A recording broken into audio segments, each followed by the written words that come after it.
कानपुर आकाशवाणी के उद्घोषकों द्वारा आकाशवाणी भवन के सामने अपनी मांगों को लेकर धरना दिया गया, जिसमें आकाशवाणी के सभी उद्घोषक कंपेयर असाइनी उपस्थित रहे।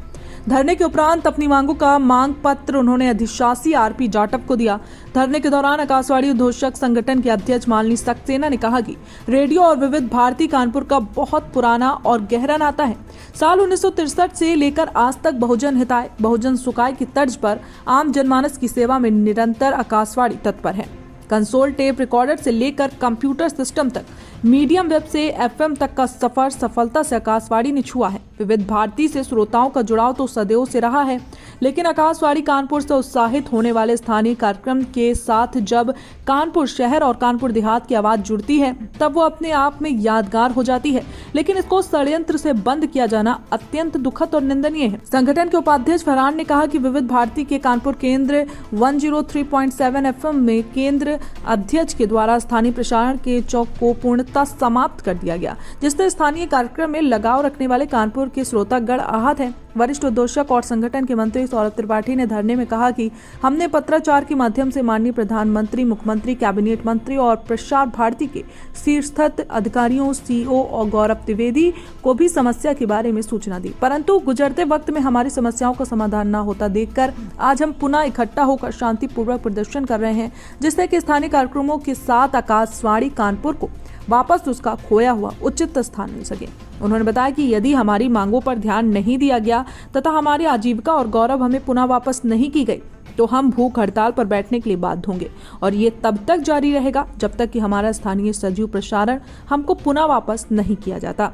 धरने के दौरान आकस्मिक उद्घोषक मालिनी सक्सेना, शिप्रा चंद्रा, सोनम मिश्रा, मीनाक्षी तिवारी, कुमार गौरव, सौरभ त्रिपाठी, रंजन यादव, ज्योति गुप्ता, सारिका शुक्ला, आशीष मिश्रा, अनिल उपाध्याय, फरहान, लक्ष्मी, कुसुम त्रिवेदी, आकांक्षा गुप्ता, कौशल जहां, पूर्णिता, गौतम, फरहत, इकबाल, वंदना तिवारी, लक्ष्मी, रितेश, ऋतु निगम, महिमा तिवारी, निधि जैन आदि लोग उपस्थित रहे।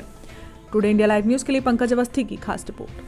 नाम है और मैं यहाँ पर लगभग 17 सालों से अनाउंसर हूँ और हम लोग यहाँ पर बहुत दिनों से काम कर रहे हैं और यहाँ से हमारा जो कानपुर महानगर और इससे जुड़े आसपास के तकरीबन 100 किलोमीटर की दूरी के संस्कृति से जुड़े हमारे ज्ञान विज्ञान से जुड़े हुए लोगों की प्रॉब्लम से जुड़े हुए और मतलब एक बहुत बड़ा कल्चर है लखनऊ का। लखनऊ अपने आप में बहुत बड़ा कल्चर है, नगर, महानगर और क्या बोलते हैं देहात मिला करके, इसके आसपास के एरिया मिला करके।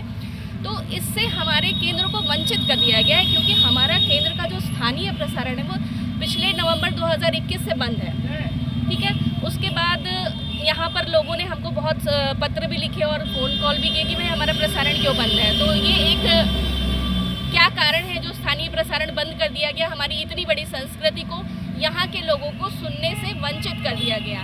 यहाँ की प्रॉब्लम्स जो उनके लिए हम लोग उठाते थे, कृषि से संबंधित थी समस्याएं आसपास के किसानों की, उसके अलावा यहाँ पर जो कृषि विश्वविद्यालय भी है उनके प्रोफेसर्स को हम लोग बुलाते थे, वो लोग बात करते थे, अपना इंटरव्यू देते थे, पत्र के द्वारा लोग अपनी समस्याएं बताते थे, उनसे हम लोग रूबरू होते थे। Hello Kanpur live phone in programme जाता था जिसमें हम लोग अपने श्रोताओं से सीधी बात करते थे, उनका एक कनेक्शन था हम लोगों से, वो बिल्कुल बंद कर दिया गया है, टूट गया है एकदम स्थानीय प्रसारण बंद करके। तो मतलब एक आत्मा को आपने निकाल ही दिया है। अब जो प्रोग्राम आ रहे हैं वो विविध भारती से रिले आ रहे हैं, माने मुंबई के जिम्मेदार किसे मानते हैं? इसका जिम्मेदार हम तो कहेंगे भाई आप स्थानीय लेवल पर हमारे अधिकारियों से बात करिए, क्योंकि और जगह पे स्थानीय प्रसारण चल रहे हैं पर कानपुर में नहीं चल रहा है। क्या रीजन है? यानी जो यहाँ के निदेशक हैं उनके द्वारा ये सारी चीजें हाँ जी, रीजन क्या है? हमारे स्थानीय प्रसारण इतना बड़ा हमारा 100 किलोमीटर की दूरी में जो प्रसारण जाता था उसे अचानक क्यों बंद कर दिया गया? रीजन क्या है?